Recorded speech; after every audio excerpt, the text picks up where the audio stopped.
Air signs, tignan po natin kung ano yung mensahe para sa iyo ngayong araw. Keep in mind po na ito ay general reading lamang. Hindi po lahat ay makaka-relate, so be open-minded. Sa mga hindi pa po nakasubscribe dito sa ating channel, please subscribe na po kayo and pa-like na din po ng ating video. At sa mga nais po mag-avail ng ating private readings ng ating Evil Eye Amulet kontra Inggit, Kulam, Barang, Gayuma, pampaswerte sa negosyo, sa love life, sa career, sa kaperahan. Pwede rin po kayo mag-wish. Ayan, aalagaan nyo na lang po yan. Kung gusto nyo pong mag-avail, message lang po kayo sa ating Facebook page, Tarot Intentions by Aliana Reyes. Yan. Tignan po natin kung ano yung energy para sa'yo, air signs, Gemini, Libra, and Aquarius. Gemini, Libra, and Aquarius. Spirit guide, tignan po natin. Meron tayo ditong number 17. Ayan po. So, yayamanin talaga ang tingin sa'yo ng mga tao sa paligid mo. Air signs. Yung iba naman dito, nagbibigay sila ng respeto sa'yo. The way kung ano yung kaya mong ibigay sa kanila. Pwede rin na air signs, may marireceive ka talagang big amount of money ngayong araw na ito. Tingnan po natin pagdating naman po sa family. So, we have number 28 and we have number 48. Ayan. So, parang maraming usapan regarding sa kaperahan pagdating sa family po ninyo ngayon. Air signs. Ayan. So, pwedeng nag-uusap-usap yung iba sa inyo na family members pagdating sa negosyo. O baka meron kayong family business kaya puro pera yung lumalabas dito.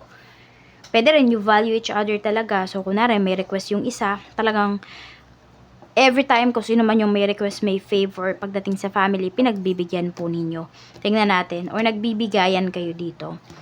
Pagdating naman po sa kaibigan, so we have number 45 at mayroon tayo ditong number 1. Okay, so ito, pwedeng may isang kaibigan ka na hihingian ka ng favor at tatanggi talaga siya. Tatanggi talaga siya kasi wala siyang may bibigay sa'yo. Kaysa naman daw paasahin ka niya, yun yung sinasabi niya dito. Very honest yung tao na to. Very direct din siyang magsalita.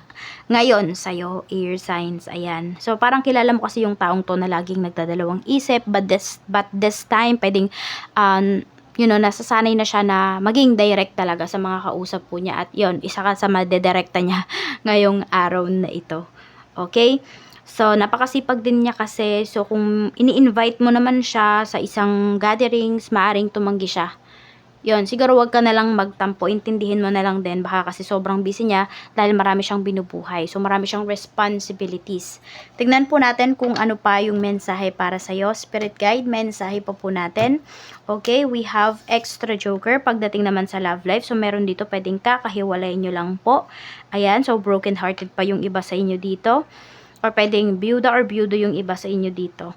Parang, wala na kayong lakas, wala na kayong parang wala na sa isipan ninyo na magkaroon ulit ng bagong love life. Yung iba nga dito parang gusto nyo na lang magpakalayo-layo ngayon or gusto nyo munang magmuni-muni. Ayan po kasi nga meron dito, kakagaling lang sa heartbreaks. Tignan po natin pagdating naman spirit guide sa kaperahan. Kamusta naman po ang kaperahan, spirit guide? Kaperahan po, we have number 47. So, yung iba sa inyo dito, yes, may pera, pero nag-overthink pa rin yung iba sa inyo. Or siguro hindi to overthink. Mas more on, iniisip niyo kung paano pa ba papalaguin yung inyong kaperahan. So, we have number 25. Ayan po. So, medyo mag-ingat lang kayo kasi, yun nga, meron nga dito talaga pinapakita na parang kakahiwalay lang. Ganyan. Oo.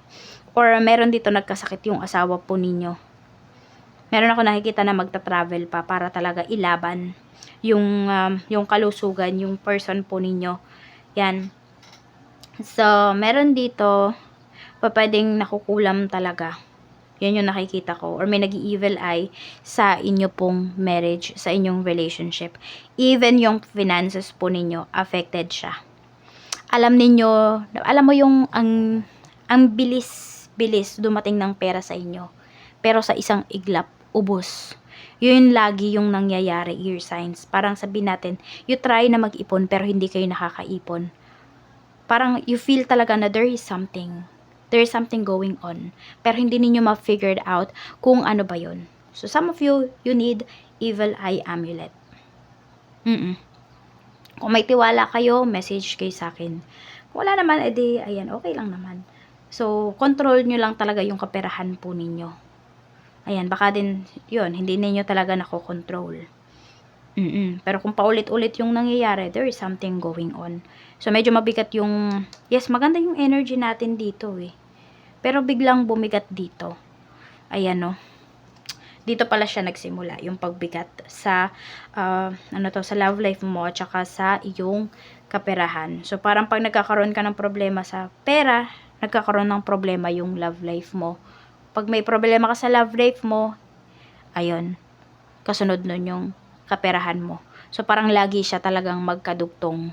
Ayan, hindi ka nakakapag-focus kapag hindi okay yung dalawa na yan. Or basta pag may problema ka sa isang aspect na yan ng life mo, hindi ka nakapag-focus sa love life, or kung sa pera naman may problema, kung sa love life naman may problema, sa pera ka naman di nakakapag-focus. Siguro yun yung kailangan mo ding ayusin.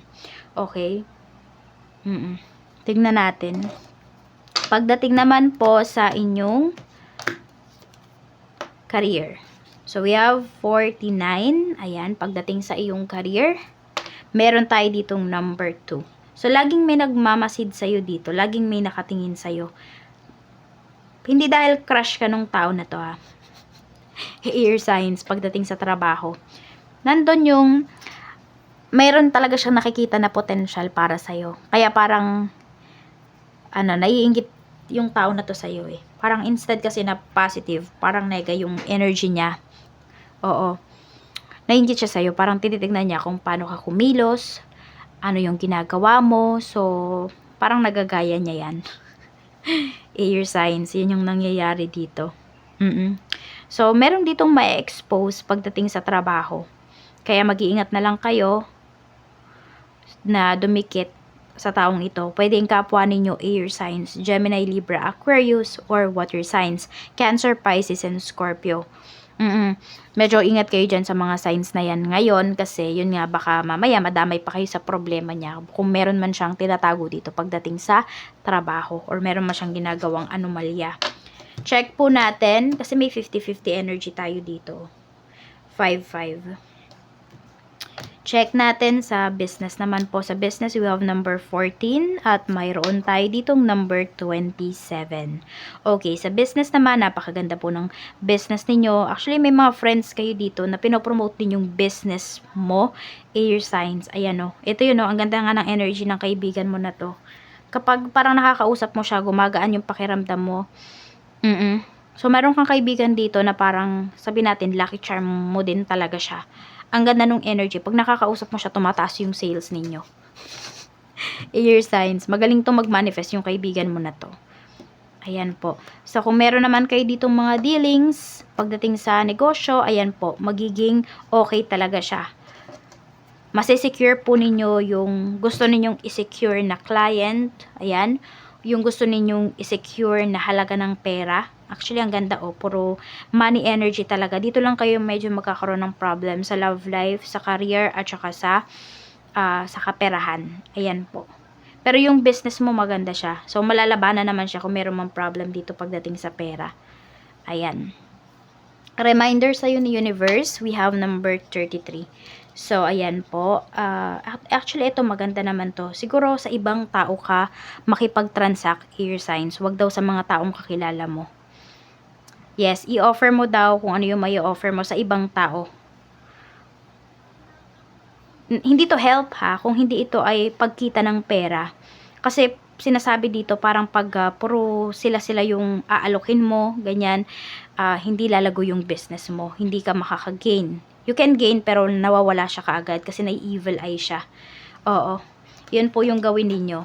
Ibang tao talaga yung parang i-cater ninyo sa business po ninyo. Huwag kayong matakot na makipag-usap sa stranger. Basta regarding business lang naman. Okay? So, ayan lang po. At ito yung lucky numbers mo. We have number 33, 17, 45, 46, 27, 2. Ayan po. Maraming salamat po sa walang sawang pagsuporta ninyo dito sa aking channel. Dito na po tayo mag-upload ng ating collective love reading simula 2 days ago pa. So, sana po supportahan nyo rin. Maraming salamat po, siksik, liglig at umapaw na blessings ang paparating sa'yo ngayong araw na ito. Claim it now, air signs.